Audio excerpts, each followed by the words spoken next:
ভারতের রাষ্ট্রদূতের সঙ্গে আমাদের প্রধানমন্ত্রীর বহুল আলোচিত মিটিংটা অবশেষে হলো, কিন্তু মিটিংয়ের রেজাল্ট কি আমরা জানি না। দুই দেশের পক্ষ থেকেই সংবাদ সম্মেলন করা হলো। সংবাদ সম্মেলনে আমাদের পররাষ্ট্রমন্ত্রী কথা বললেন, ওদিকে দীনেশ ত্রিবেদী নিজেই কথা বললেন। দীনেশ ত্রিবেদীর কথা এবং আমাদের পররাষ্ট্রমন্ত্রীর কথার মধ্যে আমরা দেখলাম যোজন যোজন ফারাক।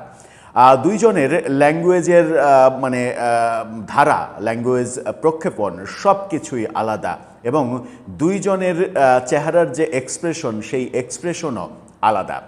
সেখানে আমরা আরও বেশি কনফিউশনে পড়ে যাই যে প্রধানমন্ত্রীর সঙ্গে দীনেশ ত্রিবেদীর যে বৈঠক, সেই বৈঠকে আদতে পজিটিভ কিছু হয়েছে নাকি নেগেটিভ কিছু হয়েছে। প্রধানমন্ত্রীর বহুল আলোচিত ব্রিক্সের সম্মেলনে যে যোগদানের প্রসঙ্গ সেপ্টেম্বরের 12-13 তারিখে, সেটা কি প্রধানমন্ত্রী যোগ দিচ্ছেন, নাকি ভারতকে বলে দেওয়া হয়েছে না আমাদের প্রধানমন্ত্রী যাচ্ছেন না, কিংবা তারেক রহমান নিজেই বলে দিয়েছেন না আমি যাচ্ছি না। ব্যাপারটা বেশ ঘোলাটের, কিন্তু কিছু বিষয় পর্যবেক্ষণ করে হয়তো কিছুটা আঁচ করা যেতে পারে। চলুন একটু এই বৈঠকের ভেতরে সূক্ষ্ম নজর দিয়ে দেখার চেষ্টা করি যে আদতে আজকে হলোটা কি। থাকবেন পলিটিক্স টিভির নিয়মিত আয়োজনে।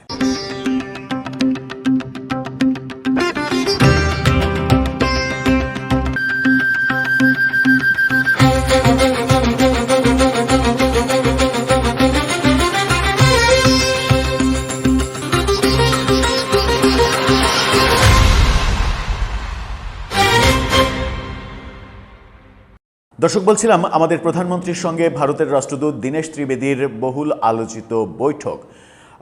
সেই বৈঠকে যেগুলো আমরা দেখেছি সেগুলো কিছু জায়গায় বেশ প্রাণবন্ত ব্যাপার দেখেছি, আবার কিছু জায়গায় মনে হতেই পারে যে আমরা বোধহয় প্রাণবন্ত কিছু দেখলাম না। এই যে প্রাণবন্ত কিছু দেখেছি বা দেখলাম না, এই ব্যাপারটাই হয়তো বা গুরুত্বপূর্ণ। প্রথমে একটা ছবি আপনাদেরকে দেখাতে চাই। সেই ছবিতে দুজনের প্রথম যখন সাক্ষাৎ হলো, তারা দুইজন বেশ কিছুক্ষণ ধরে, এই ছবিটা দেখে নিন, বেশ কিছুক্ষণ ধরে হাতে হাত মেলালেন। দীনেশ ত্রিবেদী আমাদের প্রধানমন্ত্রীর ডান হাত অনেক শক্ত করে চেপে ধরলেন। দুই হাত দিয়েই দুজন ধরাধরি করলেন, এবং সেখানে গিফট আদান প্রদানও হয়েছে। আমরা প্রথম সাক্ষাতেই দেখেছি যে কিছু একটা গিফট আদান প্রদান হয়েছে। দীনেশ ত্রিবেদী আমাদের প্রধানমন্ত্রীকে একটা প্যাকেটে করে কিছু একটা দিয়েছেন। সেটা মনে হয়েছে যে ভারতের শাল চাদর জাতীয় কিছু একটা হতে পারে। আর দুইটা ছবি আপনাদেরকে দেখাই, যে দুইটা ছবি আজকে দীনেশ ত্রিবেদীর সঙ্গে প্রধানমন্ত্রীর যেমন বৈঠক হয়েছে, তেমনি আমাদের স্বরাষ্ট্রমন্ত্রী সালাউদ্দিন আহমেদের সঙ্গেও দীনেশ ত্রিবেদীর বৈঠক হয়েছে। গতকালকে পররাষ্ট্রমন্ত্রীর সঙ্গে বৈঠক হয়েছে। এর আগে কয়েকদিন আগে পররাষ্ট্রমন্ত্রী, পররাষ্ট্র প্রতিমন্ত্রী দুইজনের সঙ্গে সাক্ষাৎ হয়েছে। তার আগে আমাদের প্রধানমন্ত্রী পররাষ্ট্র উপদেষ্টার সঙ্গে তার বৈঠক হয়েছে। একের পর এক এই বৈঠকগুলো হচ্ছে। প্রধানমন্ত্রীর সঙ্গে বৈঠক এবং স্বরাষ্ট্রমন্ত্রীর সঙ্গে বৈঠকের এই ছবি দুইটা মনোযোগ দিয়ে একটু দেখুন। প্রধানমন্ত্রীর সঙ্গে বৈঠকে দেখুন যে বাংলাদেশের পক্ষে দুইজন, ভারতের পক্ষে দুইজন, মাঝখানে প্রধানমন্ত্রী, অর্থাৎ সব মিলিয়ে বাংলাদেশের পক্ষে তিনজন, ভারতের পক্ষে দুজন। এবং প্রত্যেকেই দেখুন এখানে পাঁচজন উপস্থিত, পাঁচজনের মধ্যে চারজনই দীনেশ ত্রিবেদীর দিকে লক্ষ্য করে আছেন। অর্থাৎ দীনেশ ত্রিবেদী বলছেন বাংলাদেশের আমাদের তিনজন শুনছেন, এবং ভারতের যিনি পাশে উপস্থিত তিনিও শুনছেন। পরবর্তী ছবিতে দেখুন স্বরাষ্ট্রমন্ত্রীর সঙ্গে দীনেশ ত্রিবেদীর মিটিং। এখানে স্বরাষ্ট্রমন্ত্রী দীনেশ ত্রিবেদী ছাড়া দুই দিকে 4-3-7 জন উপস্থিত। এই দৃশ্যে আমরা দেখছি যে ভারতের পক্ষে দীনেশ ত্রিবেদীর সঙ্গে আরও 3 জন, সালাউদ্দিন আহমেদের পক্ষে বাংলাদেশের আরও 4 জন। সেখানেও আমরা দেখছি যে এখানে যে উপস্থিত দীনেশ ত্রিবেদী বাদে 8 জন, সেই 8 জনই দীনেশ ত্রিবেদীর কথা শুনছেন। ঘটনাক্রমে এই দুটো ছবি একই রকমের, দুই ছবিতেই দীনেশ ত্রিবেদীর কথাই সবাই শুনছেন, এরকম মুহূর্তের ছবি গণমাধ্যমে এসে গেছে। এখন বলতে পারেন যে এটা দিয়ে কি মিন করে, এটা দিয়ে কিছুই মিন করে না হয়তো, কিন্তু একটা জিনিস মিন করে, সেটা হচ্ছে যে দীনেশ ত্রিবেদী কি বলছেন বাংলাদেশের কথার পরিপ্রেক্ষিতে সেটা খুব গুরুত্বপূর্ণ হয়ে উঠেছিল। কিন্তু আমরা কি জানতে পারলাম আদৌ যে দীনেশ ত্রিবেদী কি বলেছেন? আমাদের পররাষ্ট্রমন্ত্রী খলিলুর রহমান তিনি সংবাদ সম্মেলন করলেন, চ্যানেল 24-এর এই স্ক্রিনশটটা দেখে নিন। সেখানে 5 আগস্টের বিষয়ে আমাদের আহ্বান ভারতকে জানিয়েছি, পররাষ্ট্রমন্ত্রী জানিয়েছেন। এখানে পররাষ্ট্রমন্ত্রীর যে চেহারা আমরা দেখেছি, যে ফেসের এক্সপ্রেশন দেখেছি, সেই এক্সপ্রেশন কোনোভাবেই বলে দেয়নি যে এই আলাপটা সৌহার্দ্যপূর্ণ আলাপ হয়েছে।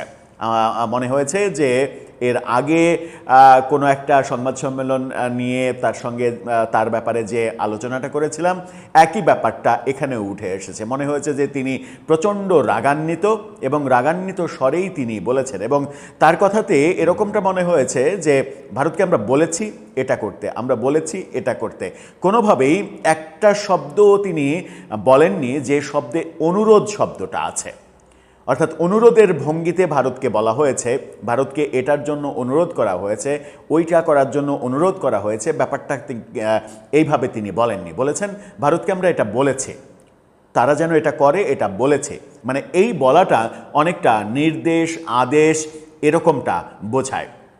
এখন এটা যদি হয়, মানে বাংলাদেশ আমরা রাষ্ট্র হিসেবে যদি এরকম একটা মানে পজিশনে পৌঁছে যাই সত্যি, যে ভারতকে আমরা আদেশ করছি, নির্দেশ দিচ্ছি, তাহলে তো দারুণ ব্যাপার, আমরা দারুণভাবে এগিয়েছি। কিন্তু সেটা যদি না হয়, তাহলে এই যে মানে কি বলবো, যে কথার ধরন, সেই কথার ধরন আমাদেরকে মুশকিলে ফেলতে পারে। অন্যদিকে ভারতের যে রাষ্ট্রদূত দীনেশ ত্রিবেদী, আমরা চলুন একটু মানে একটু যদি ভিডিওতে যাই, এই চ্যানেল 24-এর কল্যাণে তার আগে খলিলুর রহমানের এই সংবাদ সম্মেলনের ভিডিওতে একটু দেখুন।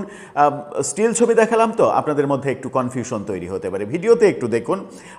তার চেহারার দিকে লক্ষ্য করলে মনে হয় যে তিনি প্রচণ্ড রাগান্বিত অবস্থায় আছেন এবং এই বৈঠকে খুব ফলপ্রসূ কিছু হয়নি। অন্যদিকে দীনেশ ত্রিবেদীর চ্যানেল 24-এর এই খবরটা দেখে নিন। এমন কোনো ইস্যু নেই যা সমাধান করা যাবে না, প্রধানমন্ত্রীর সঙ্গে বৈঠক শেষে ভারতীয় হাইকমিশনার। তিনি আশাবাদ ব্যক্ত করছেন এবং তিনি মানে যতক্ষণ সাংবাদিকদের সঙ্গে কথা বলেছেন, এমনকি সাংবাদিকদের পড়ে যাওয়া মাইক্রোফোন বুম সেটা যখন মানে মাটিতে পড়ে গেছে, তখন সেটা নিজে তিনি তুলে দিয়েছেন। মানে এতটাই মানে উজ্জ্বল্য তার চেহারায় মনে হয়েছে যে তিনি ফুর্তিতে আছেন। একটু ভিডিওতে যাই, তার সংবাদ সম্মেলনের ভিডিওতে দেখুন যে তার চেহারার মধ্যে একটা হাসি হাসি ভাব আছে। এই পার্থক্যেই আমরা কনফিউজড যে আদতে তাহলে মিটিংয়ে হলো কি।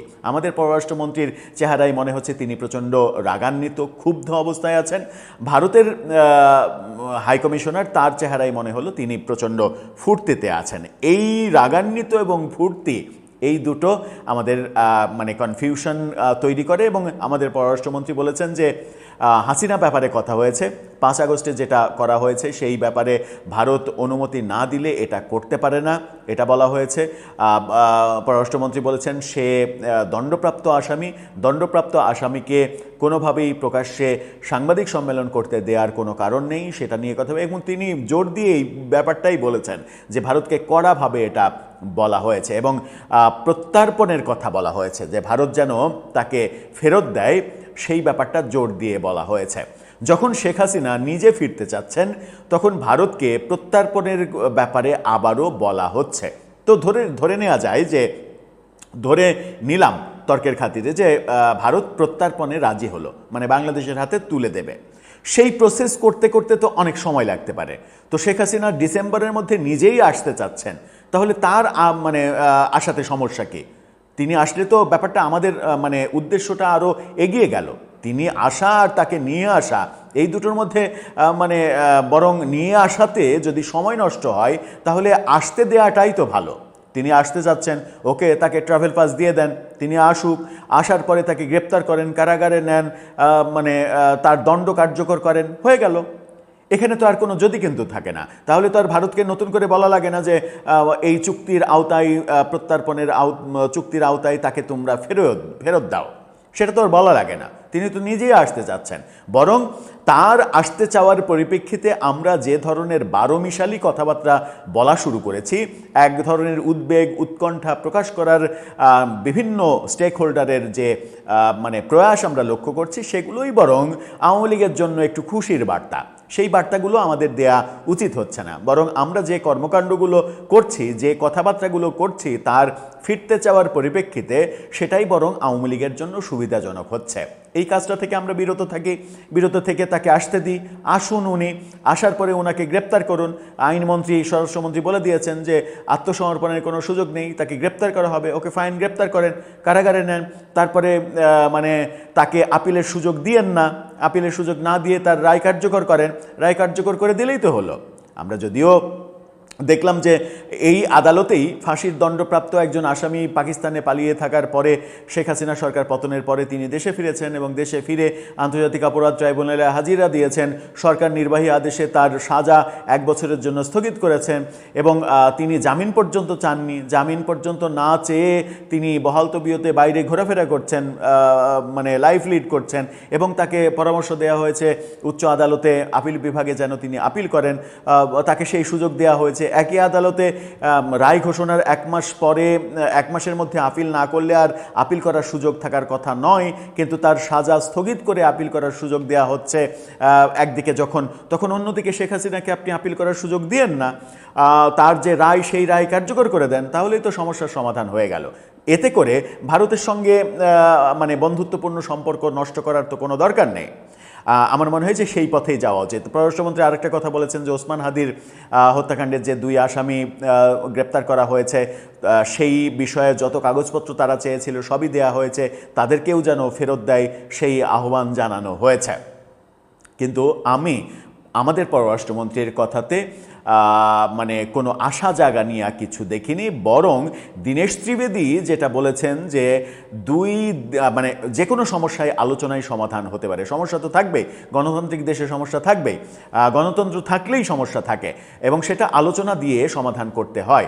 এবং তিনি যে আলোচনার কথা বলছেন, সেই আলোচনা ইনডাইরেক্টলি মানে ওই তারেক রহমান আমাদের প্রধানমন্ত্রী তার ব্রিক্সের সম্মেলনে যাওয়া এবং ভারতের আমন্ত্রণে সাড়া দেয়া, সেই ব্যাপারে মানে একটা ইঙ্গিত থাকতে পারে। আবার আমাদের পররাষ্ট্রমন্ত্রী বলছেন যে ভারত আমাদের প্রধানমন্ত্রীকে ব্রিক্সে আমন্ত্রণ জানায়নি, বিমস্টেকের চেয়ারপারসনকে আমন্ত্রণ জানিয়েছে, এই কথা আমাদের পররাষ্ট্রমন্ত্রী বললেন। ওয়েল অ্যান্ড গুড, তো বিমস্টেকের চেয়ারম্যান তো আমাদের প্রধানমন্ত্রী, তো বিমস্টেকের চেয়ারম্যান অলসো, বরং সেটা আরও বড় বৃহৎ পরিসরের মানে ডেজিগনেশন সেটা। তো সেই ডেজিগনেশনকে মেনশন করে যদি ভারত আমন্ত্রণ করে, বিমস্টেকের চেয়ারম্যান হিসেবেই তিনি যান না, গিয়ে বাংলাদেশের প্রধানমন্ত্রী হিসেবে নরেন্দ্র মোদীর সঙ্গে বৈঠক করেন, সেই সুযোগটা নেন এবং আলোচনা করেন, আলোচনা করেই তো সমাধান হবে। সেটা যদি না করে আপনি যদি এরকম সংজ্ঞা নির্ধারণ করেন যে ভারত তো আমাদের প্রধানমন্ত্রীকে আমন্ত্রণ জানাননি, বিমস্টেকের চেয়ারম্যানকে আমন্ত্রণ জানিয়েছেন, আমার মনে হয় যে এটা খুব একটা ভালো কূটনৈতিক মানে চাল হচ্ছে না। দাবার চালে কোথায় যেন ভুল হচ্ছে, কারণ ভারত কিন্তু নির্বাচনের আগে থেকেই এবং নির্বাচনে বিজয়ী হওয়ার পরেই ভারতের প্রধানমন্ত্রী চিঠি লিখে আমাদের প্রধানমন্ত্রীকে ভারত সফরের আমন্ত্রণ জানিয়ে রেখেছেন। সুতরাং এটা আমাদের পক্ষ থেকে কূটনৈতিক ভাষায় বলার উপায় নেই যে ভারত আমাদের প্রধানমন্ত্রীকে আমন্ত্রণই জানায়নি, যেটা দীনেশ ত্রিবেদী বলেছেন যে অনেকদিন আগেই মানে ভারত আমন্ত্রণ জানিয়ে রেখেছে বাংলাদেশের প্রধানমন্ত্রী যেন ভারত সফর করেন। সেই আমন্ত্রণ থাকা সত্ত্বেও আমাদের প্রধানমন্ত্রী কিন্তু মালয়েশিয়া হয়ে চীন সফর করেছেন। আমন্ত্রণ কিন্তু আছে এখনও। দর্শক, আপনার মন্তব্য এ ব্যাপারে জানিয়ে লিখতে পারেন আমাদের কমেন্ট বক্সে।